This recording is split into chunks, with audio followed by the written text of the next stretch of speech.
mystère du sabbat des premiers temps, le repos du dimanche chrétien porte en lui une signification spirituelle. Notre passage de l'esclavage à la liberté. Notre Pâque. Cette première lecture est tirée du Deutéronome au chapitre 5, du verset 12 au verset 15.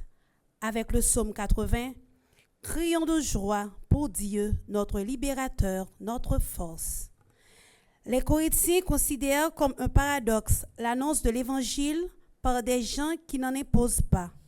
L'apôtre Paul leur enseigne que le mystère du Christ est celui de la vie qui surgit de la mort, de la lumière qui se lève de les ténèbres.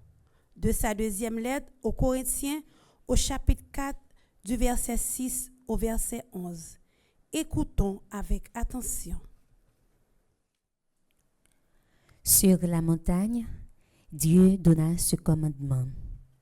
Observe le sabbat comme un jour sacré, selon l'ordre du Seigneur ton Dieu. Pendant 6 jours, tu travailleras et tu feras tout ton ouvrage. Mais le 7e jour est le jour du repos. Sabbat en l'honneur du Seigneur ton Dieu. Tu ne feras aucun ouvrage, ni toi, ni ton fils, ni ta fille, ni ton serviteur, ni ta servante, ni ton bœuf, ni ton âne, ni aucune de tes bêtes, ni l'immigré qui réside dans ta ville.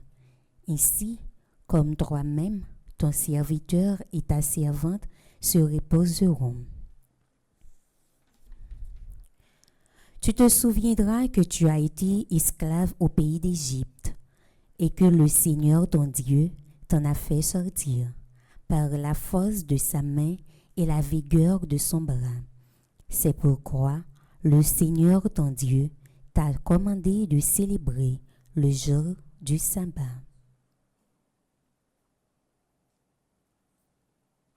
Parole du Seigneur. Nous rendons grâce à Dieu.